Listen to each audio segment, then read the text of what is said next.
Hello, welcome to 5 Minute Retro. It's not been as long because I've not been quite so busy, but here we go with a new one.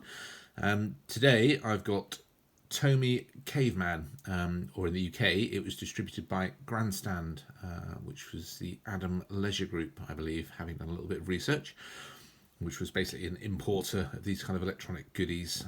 They'd rebadged them as Tomy and put them into all the toy shops. This is another one of these vacuum fluorescent display games. I've done at least one or two more of these on my channel. They give a very bright, vibrant screen, quite unlike anything that I think we get today. I guess the nearest modern equivalent would be maybe an OLED screen on a really high-end smartphone where only the active pixels are illuminated, which seems to give them a particular luminosity that you don't get with other displays, LCD panels, where everything is illuminated. So when I switch this on, everything pops out, the colours really pop. And this particular game is really interesting among these in that with the Amateur Pro switch, which most of these things have, the Amateur actually gives the Pro mode actually gives a slightly different gameplay mechanic, which I'll try to get to a little bit later. But let's just switch it on. And when we first switch it on, as I said, you can see the colours really pop and it goes into demonstration mode. The idea of this game is that you are a little caveman on the left here and you have to run over to the dinosaur and when he's not looking, grab the eggs, then get them back to your cave. All the time he's breathing fire at you, or there is a volcano in the background when you get onto the hard levels, spewing out magma and rocks. And again, as it gets harder, you can see the prehistoric bird there, as they say in the instructions, a pterodactyl.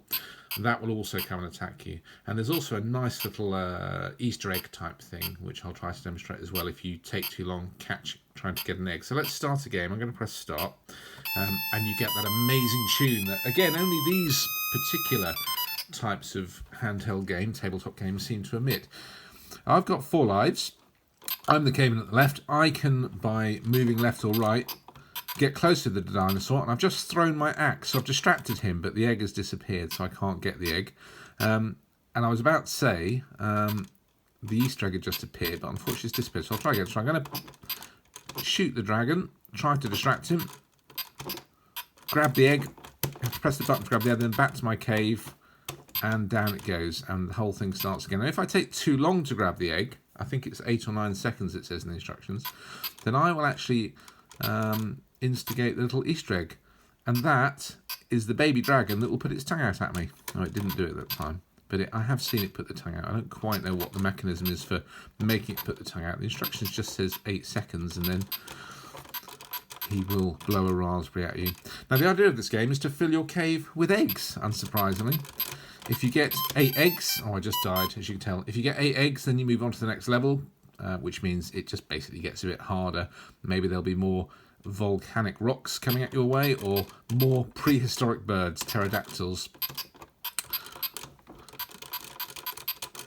So that's the basic idea. I'm not very good at this game. I didn't own this one when I was younger. I picked this one up at a car boot sale, a yard sale, a few years ago.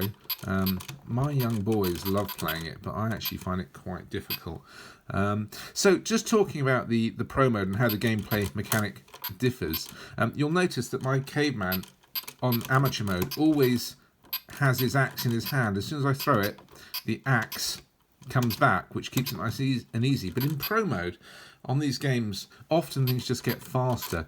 But in Pro mode, when I throw my axe, I then have to go back and get it, which makes the game that much more difficult. And it's an interesting little tweak.